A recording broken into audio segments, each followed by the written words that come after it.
Hello, everybody. Welcome to another edition of your favorite internet show, my self-indulgence for 20 minutes, also known as Kirblog. I'm joined by, I think this is your second Kirblog now? It is my second Kirblog now. Say hi. Hi. It's Ben Diskin. Hello there, every internet persons. Ever. All 76,000 of the ones that are on here. Yeah, I'm really good. You're popular. I'm really good at interneting. I'm his friend now. Yes. That makes me cool, right? No, that means that I've achieved status. Anyway, Ben happened to be over today, and I just got this question in today, yesterday actually, and I thought, oh, this is perfect, and I thought this should be a good one for us to tackle together. So this is from Eli Stauffenecker. Hopefully I said that right. It's very sexy. Hey, extremely. Hey, Kirb, I have a question as a fan of not just your work, but a lot of other internet personalities' work. I've never attended a con before, and would like to do so soon, but I keep hearing horror stories about people who kind of just don't know how to interact with their favorite personality or some such. My question is what can I do as a fan to ease this process for you guys and make it a pleasant meet and greet, including things like passing said personalities while not at a booth, wanting to give things to said personalities as a gift or thanks, autographs, do's and don'ts would be very much appreciated. Thank you for this question, actually. I feel like I don't thank people enough for these, but thank you for this one, because this was actually very, very well thought out. And a very good question to ask, because I think that there is a lot to be said about this that isn't often addressed by people. Part of me wishes that Martin could also be part of this episode, but he is just getting back from a convention where he probably had some of the experiences that we're going to talk about. Oh, I think somebody mentioned to him, compared him to a baby murderer for his work on Yu-Gi-Oh! Abridged. So, that's one place to start. Don't insult people. Yeah, there's definitely that straight up. Being an asshole to them, whether it's on the internet or in person, is a big no-no. So there, Kirblog over, done. Now, I thought Ben would be good for this episode because we've both done a reasonable number of conventions. Yeah, you more so than I, but yeah. You think so? I think so, definitely. Well, maybe. Well, either way, I would argue you probably have had maybe more of the fitting kind of situations, because I think more people probably know of your work when you're at a convention. At a convention, maybe. And I'm not as often dealing with people that, do some of the things that we're going to go over. Martin definitely has dealt with that stuff the most amongst all of us, but he's not here, so fuck him. No, just kidding. I love you, Martin. So let's see. Where should we even start with this? Well, okay. I will say, to start off on kind of a more positive note, I have actually been very lucky that I have met a lot of very nice people at conventions. Most of the time, the grand majority of the time, when I meet people who actually recognize my work or know who I am or whatever, and want to come up and say thanks. Excuse me, I had to burp. On a second note, I think I'm going to do what every comment warrior has always said in the YouTube comment section. Every single time you cough into the microphone, Curb, or clear your throat, I'm just going to beat the ever-loving crap out of you. Please do. So, especially, he's not feeling too well either, so this is going to be a really violent Curb. Oh my God. No, see, what you guys usually don't hear is that I have, I get really bad congestion, so if I'm doing I'm not even going to make the noise because it's disgusting, but when I have to snort to clear my throat or whatever, I usually cut that out because I can't breathe. You ever hear me in a Kirblog and I'm out of breath? It's because I stop and I'm okay, I have to go blow my nose to take my nostril medication. Anyway, fuck you also. Okay, thank you. No, but for the most part, just about everybody that I've met online who, at conventions who is a fan of my work from online or whatever, have been really, really nice, and they're even if they might be a little socially awkward or whatever, they're still very sweet, and they don't cause an issue or anything. So I've been very fortunate in that regard. Oh yeah, no, most people at conventions honestly are very cool. Really, you only hear the horror stories that are extreme, because those are really the only ones. Yeah. I mean, most of the time it's some upset fan about some minuscule detail who gets kind of just anal retentive and freaks out on people, but that really doesn't happen too often. I mean, the best thing you can really do, I would say, is just be a decent person, be polite. There's really no harm in that. There's no harm in asking somebody for an autograph. They're not going to tell you to get bent or kick your butt out of the convention or anything like that. It's just, however you choose to do it, just be a polite person. It really all comes down to common sense, basically.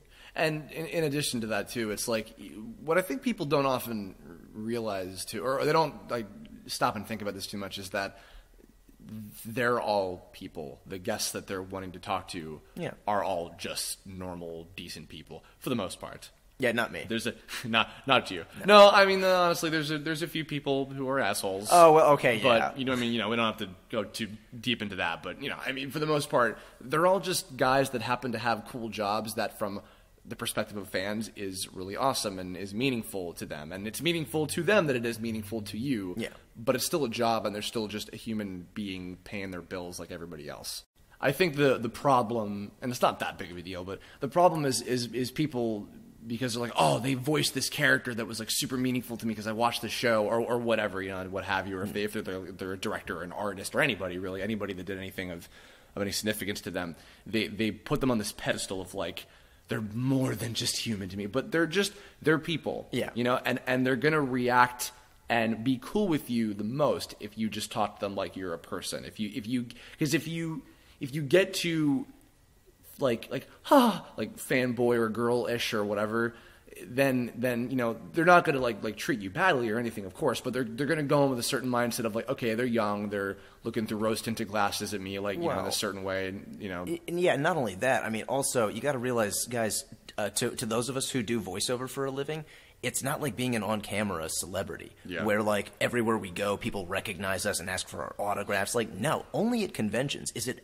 ever like that in the slightest. So to us, it's a really weird kind of foreign experience to have somebody come up and go, oh my gosh, that thing you did by yourself in a booth, I know of it and I like it. It's kind of like, oh, well, really? Even though we're aware these shows exist, of course, and that people like them, but it always has that kind of feeling of like, oh wow, that's right, there's an audience who like knows what we do, and this is kind of like, okay, cool. Yeah, and I think not just voiceover folks, but like, I mean, artists and animators and directors, people like that who attend conventions and they finally get to come out of the work environment and see that, oh, people like this a lot and this is cool to them, and they do get that kind of special, like celebrity treatment for even just a weekend or so. Yeah, it's really cool for them, and I think I think sometimes it maybe even does catch some people off guard. I've seen cases where like people who industry folks who are attending conventions for like the first time, and they're just like, whoa, okay, how do I do this? So even sometimes for them, it's like it's very surreal and very like out there sometimes. But so I think that's the general note to keep in mind as far as like what to do is just be cool, be normal. Don't you can be genuine and passionate, like, hey, like this is really meaningful to me and I really like this, like, because like sometimes that is really touching to a lot of folks. Like, absolutely. I had some experiences like that too, to other people that I said that stuff to. Let's talk about what not to do, I think, which might take up the majority of this. So there's quite a number of things that you shouldn't do. God, and where do we even start? I'll talk about ones that I've even done that I have gotten not in trouble for, but just I've realized like, oh, that was stupid.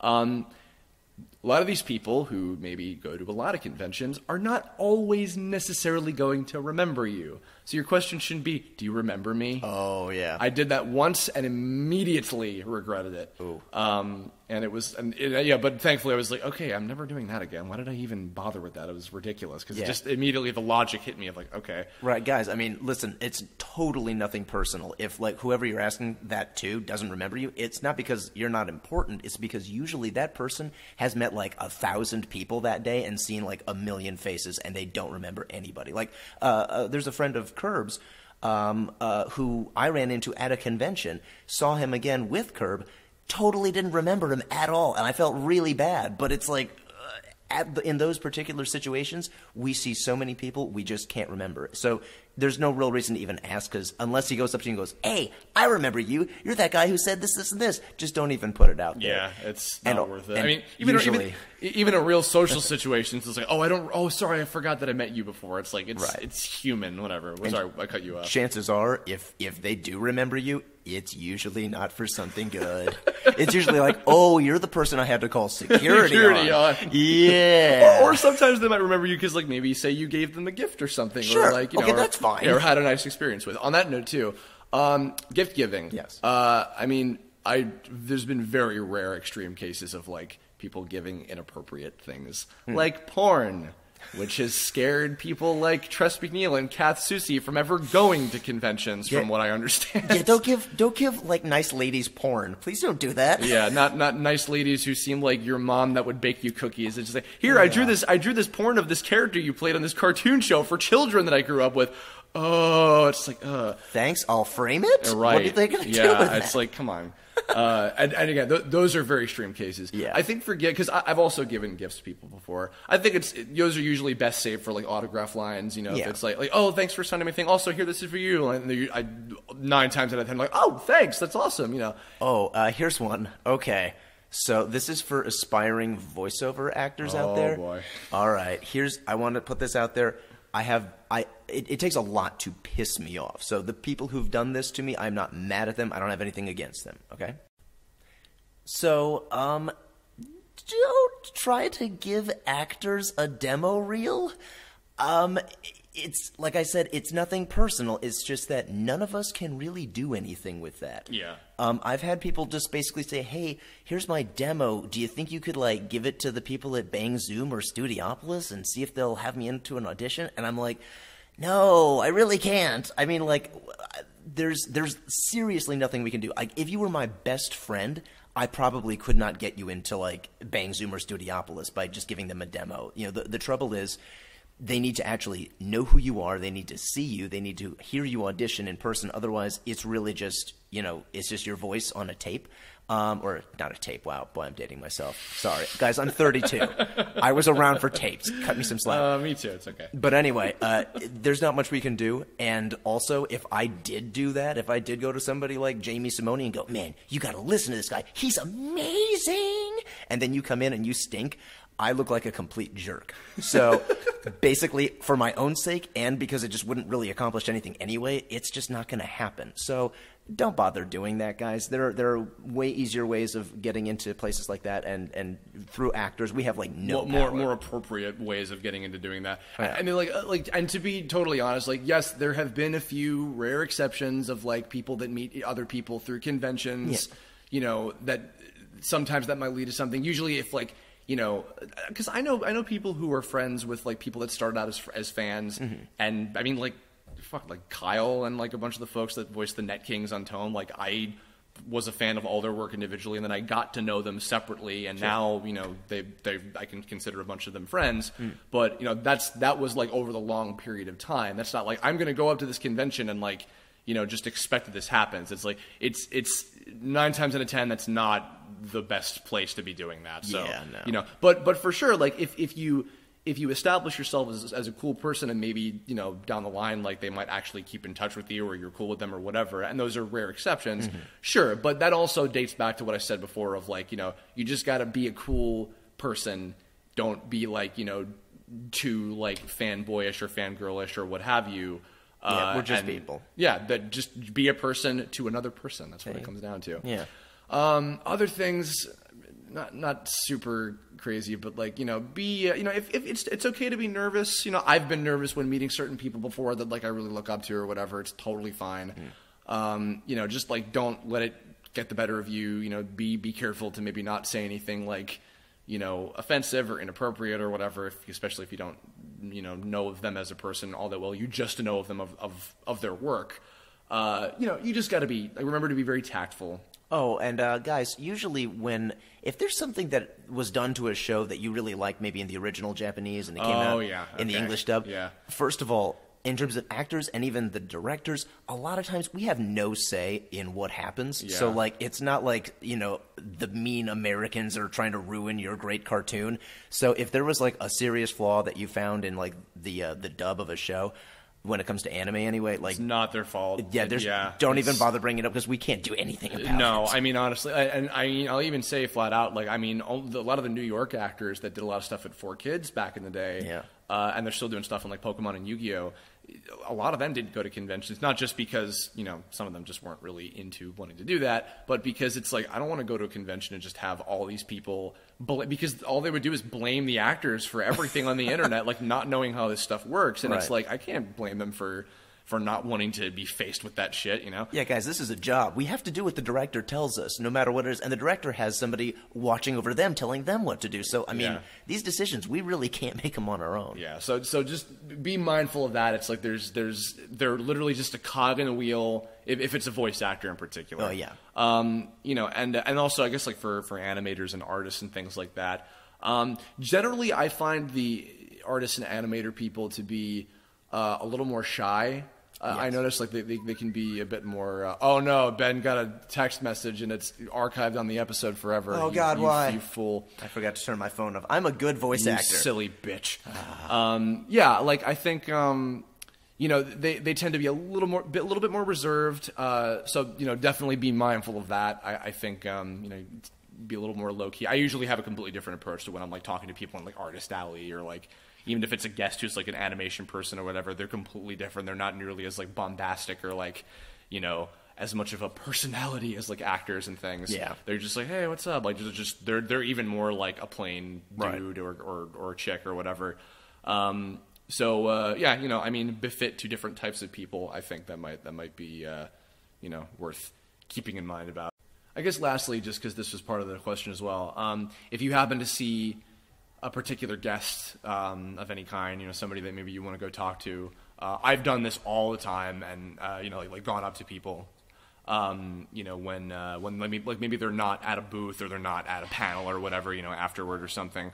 You know, it's fine if it's in like a place that you're not supposed to be at, like, you know, like behind, you know. If you had to like duck under some rope, maybe you shouldn't be there. Yeah. If they're like if they're walking around the dealer's hall maybe, or like if they're just kind of hanging out or something, and maybe you want to go up and say like, hey, I just wanted to say like I really love your work. Or like, oh, like would it be okay if I just get a quick autograph? Like 99% of the time, I'm using 9 times out of 10 or 99% of the time now is my catchphrase for this episode. Good. They're usually totally cool with it. Sometimes they're not, but I mean, if they're not, then they wouldn't like be there doing it in the first place. So it's fine. Just, you know, be again tactful. Be, you know, don't be squealy and ridiculous and over the top and rush and glomp them, please. We're past the point of like of physical violence anymore. I had a girl at an autograph signing I did say, "Oh my God, he's here," and pass out. You had a person who passed out? Yes. Oh, wow. And I just want to say, I know it's meant to be a compliment. It's really kind of creepy. It's a little scary. So yeah, you don't have to get that way with us. We're really just regular people. You can just say hi. We're not going to kill you. You pass us in the hallway, you just say hi. Don't you know, grab somebody by the arm and pull them into a deep kiss. But you know, but you could just say hi to us. Oh God, no! The Full Metal Alchemist cast had the worst of it. Oh. Vic had somebody that jumped over a table and like just glomped them over an autograph table. Travis had somebody that just like planted a fat one right on their mouth, like in some, and I think at a dealer's hall or something. It's just like don't do that. Yeah, please don't do that. The really obvious things that you should, like, if you have common sense, don't do those things. Yeah, it's like, again, it's totally great to be excited. They're usually very happy that you're excited, or that you even give a shit about who they are or what they've done. Just don't let it get out of control, and you'll be fine.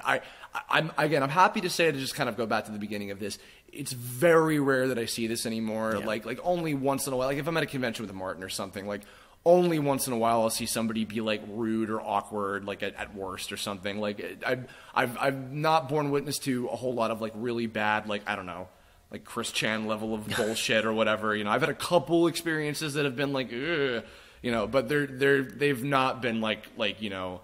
I'm scared to ever go to conventions or whatever. Oh no, you know. So I just keep all that stuff in mind. To Eli, if you happen to go to a convention and you meet, I mean, you know, not even us, but any person that you respect, I hope that this, you know, maybe gives you some insight. And you know, I mean, you sound like, from your question, pretty cool, and like the fact that you wanted to know what proper etiquette should be is a great sign. So we like fans like you. You're cool. Yes, absolutely, 100%. So everybody, be more like Eli, and you'll be cool in our books. And I guess that's about everything. I'm really just disappointed I didn't get to beat you up. No, I totally didn't edit out a single burp or snort or anything. You didn't know. I didn't hear that. I didn't notice that. He hit me. I did, and I loved it. That's gross. Yeah. On that note, we're gonna stop now. Bye. Jesus. Do you want to plug your anything? No. Oh. Follow him on Twitter. Don't do connotation. Don't follow me. All right, and on that lovely, cheery ending, everybody, if tell me if you have any other questions, maybe I'll answer some other stuff. Sometimes I answer questions in the YouTube comments or whatever. If you've got other specific things maybe to keep in mind about conventions or other experiences you want to share in regards to the answer I gave or anything, let me know. If you have ideas for future Kirblog topics, leave a comment about that too, or hit me up on Twitter, Tumblr, Facebook, all the usual shiz. And other than that, that's it, and we'll see you next time. Have a great one. Bye. Bye.